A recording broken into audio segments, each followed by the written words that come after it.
Joining us now, spokesman for the Israeli Defense Forces, Lieutenant Colonel Peter Lerner. Thank you very much for being on with us this morning.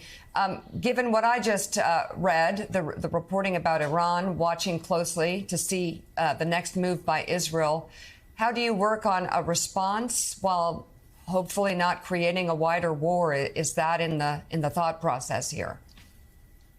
Good morning to you. I'd like to add perhaps to your discussion with Richard about the Arab world and how people are actually looking at this. You know, Hamas is the governing body. It's a terrorist organization, but it is the government of Gaza.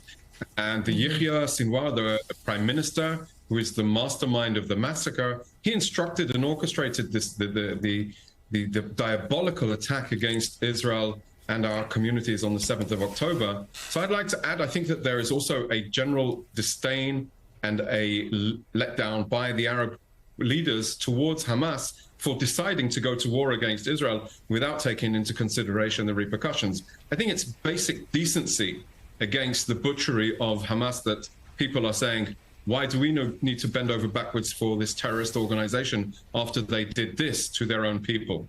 And to relate back to your question, of course, the IDF has recruited some 300,000 reservists in order to be prepared for any eventuality. If the government instructs us to mobilize on the ground, we will be prepared. We are currently striking Hamas extensively from the air. We are taking out their command and control positions. We're taking out their leaders, the terrorists that actually infiltrated into the Gaza, into the communities of southern Israel. And we are determined to make sure the Gaza Strip can never, ever be used as a staging ground for massacres and butchery in Israel ever again. Lieutenant Colonel, let's talk about the north. We just noted that some towns there have been evacuated in northern Israel near the Lebanon border. What's the level of activity you're seeing from Hezbollah? And what's the level of concern that you have that the violence there, so far limited to a few skirmishes, but that violence could really grow?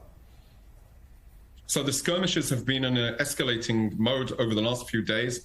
And indeed, there were several anti-tank guided missiles fired at forces and even at civilians along the border. So we have, together with our defense ministry, instructed anybody living within the 2-kilometer boundary from the border itself be evacuated. As you rightly pointed out, that's 28 communities. And that goes to show we take civilians out of the line of fire, where our enemies are bent on our destruction and utilize their own civilians to put them in the line of fire. Now, we have, as I said, the 300,000 reservists that have been recruited are also positioned in the north. So we have strengthened the frontier with Hezbollah on the border with Lebanon. And we are very concerned about the prospects of a conflict with Hezbollah. I would say that it appears that the whole escalation that we've seen over the last few days is under the direction of Iran, which are interested in challenging Israel, challenging the IDF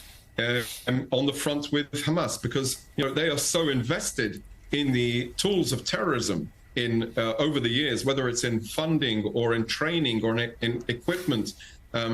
Everything has its roots back in Iran, and that's why they are looking out for their proxies up on the front. So we are determined to destroy Hamas. We are determined that once they broke the rules of the game on Saturday, October 7th, by penetrating our border, butchering our people, abducting 199 confirmed abductions into the Gaza Strip, and effectively opening the war, they chose to go to war with us. We will win this war.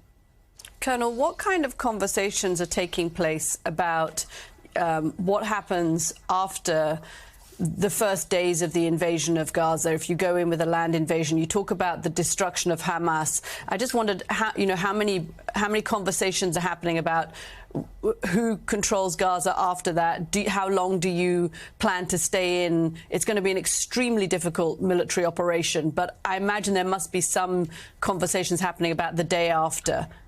Can you give us some light about those? Well, of course, the day after is a core concern, but what we are most concerned about at this time is actually making sure that Hamas never have this ability ever again.